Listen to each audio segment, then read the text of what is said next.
तो आज कपास के हवाले से बात करते हैं जी अपना अशरफ भाई से। अशरफ भाई क्या हाल है? ठीक ठाक। अज सानू कपाह के बारे दसना है कि कपाह नू गोडी जिहड़ी असीं करने आ जिहड़ी तुसां गोडी करेंदे पे हो, जिवें कि तुसां कीती है सारा ये गोडी दा के मतलब के फायदा इहदा के? ਇਹਦਾ ਸਰ ਜੀ ਬੜਾ ਫਾਇਦਾ ਹੈ। ਜਿਹੜੀ ਬੂਟੀਆਂ ਚੋਰ ਹੁੰਦੀਆਂ ਫਸਲ ਦੀਆਂ ਇਹ ਖੁਰਾਕ ਸਾਰੀ ਖਾ ਲੈਂਦੀਆਂ। ठीक है। ਪੌਦੇ ਨੂੰ ਘੱਟ ਖੁਰਾਕ ਮਿਲਦੀ ਹੈ।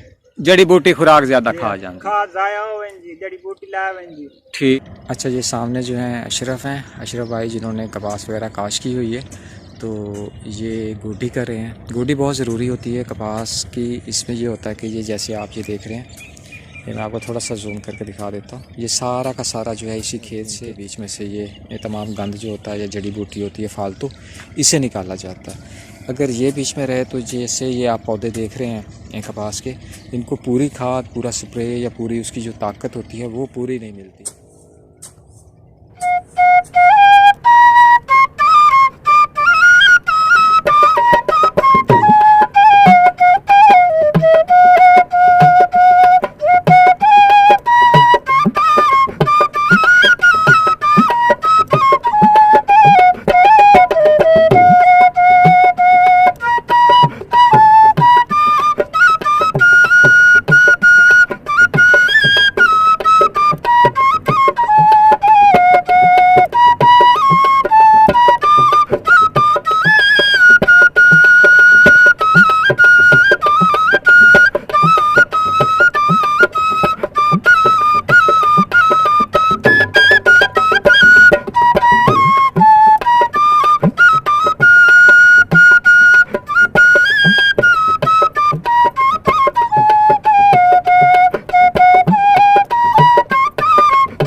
अभी अशरफ भाई जो हैं वो कसी के साथ इसको जो है बीच में से निकाल रहे हैं।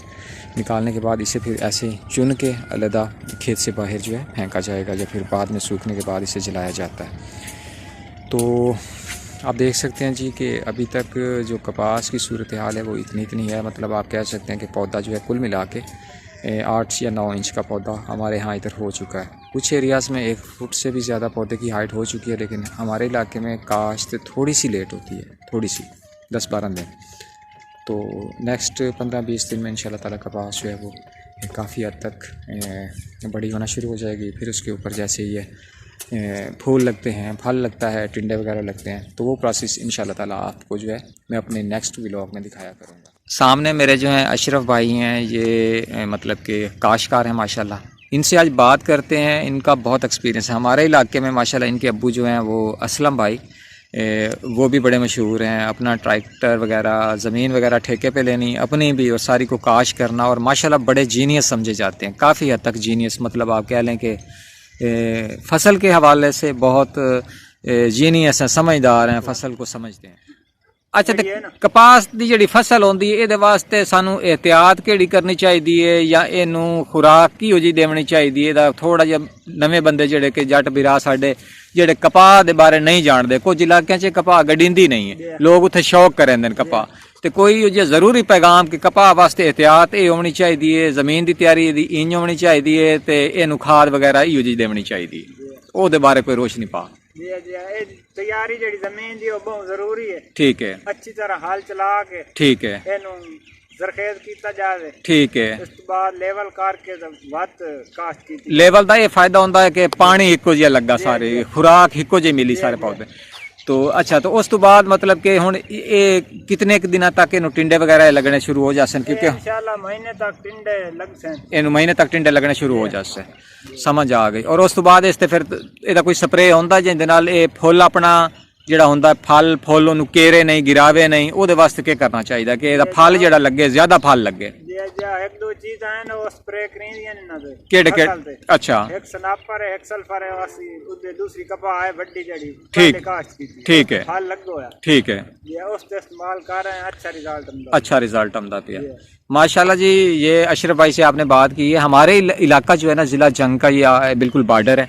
इस साइड पे जब आप 1 किलोमीटर आगे, 1 किलोमीटर भी नहीं, आप कह लें कि हम जब जाते हैं तकरीबन 3 एकड़ 4 एकड़ आगे जाते हैं। ये कज़न की ज़मीन है, फुफोजात की। जैसे ही फुफोजात की ज़मीन ख़त्म होती है तो आगे ज़िला मुजफ्फरगढ़ शुरू हो जाता है। अशरफ भाई समझे और मैं, हम जंग में बैठे हुए हैं और 3 एकड़ आगे जो है, बिल्कुल आगे ज़िला मुजफ्फरगढ़ का बॉर्डर है। वहाँ पे मुजफ्फरगढ़ जंग ख़त्म हो जाता है और मुजफ्फरगढ़ शुरू हो जाता है। हमारा जो ये इलाका है इसमें गन्ना, कपास और इसके अलावा गंदम और चावल, ये 4 चीज़ें हमारी बड़ी यहाँ पे होती हैं। और जो बिलखसूस हमारा रकबा है, हमारा या कज़न का रकबा आप कह लें, या दाएं बाएं के कुछ रकबे हैं, यहाँ पे हर चीज़ होती है। जो भी आप काश कर लें, जैसे कि आप सब्ज़ियाँ हैं तो सब्ज़ियाँ भी सारी होती हैं।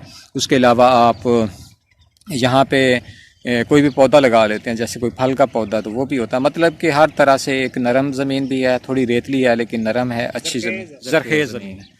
तो ये है जी कपास। इस टाइम जो है इसके पौधे का जो आप देख सकते हैं कि जो आलमोस्ट साइज़ है वो 9 इंच हो चुका है। तकरीबन हफ्ता 10 दिन तक ये इंशाल्लाह ताला घुटने तक हो जाएगी कपास, क्योंकि अभी ये इनको गोडी हो रही है। फिर हल्की फुल्की इसको खाद डालेंगे, खाद डालेंगे इनको इंशाल्लाह ताला, पानी लगाएंगे तो ये नेक्स्ट 10-15 दिन में ये घुटने से ऊपर आ जाएगी। उसके बाद इसके ऊपर फिर फूल लगेंगे, फिर इसके ऊपर वो टिंडे लगेंगे। तो वो मेरे बहन भाई जो बाहर रहते हैं, जिनको कपास का, नरमे का, इन चीज़ों का, काटन का नहीं पता, वही काटन जो कि बहुत कीमती होती है और बिलखसूस हम ये समझते हैं कि इससे कॉटन से धागा बनता है, बिस्तर बनते हैं, वो सारी चीज़ें। तो कुछ लोग अभी तक कॉटन को नहीं समझते हैं। तो इंशाल्लाह ताला जब इसके ऊपर कॉटन लगेगी वो भी दिखाएंगे। कॉटन से पहले जब इसके ऊपर फूल और टिंडे लगते हैं वो भी दिखाएंगे। तो इंशाल्लाह ताला आपको जो एग्रीकल्चर के हवाले से जो वीडियोज़ हैं वो भी मैं अपलोड करता रहूँगा। अपना बहुत ज़्यादा ख्याल रखिएगा। जिस को ये वीडियो पसंद आई है उसने इस वीडियो को शेयर करना और अपना प्यारा सा कमेंट ज़रूर छोड़ना है। इंशाल्लाह ताला बहुत जल्द एक प्यारी सी खूबसूरत सी वीडियो में दोबारा मुलाकात होगी। अपना बहुत ज़्यादा ख्याल रखिएगा, दुआओं में याद रखिएगा। अल्लाह निगहबान।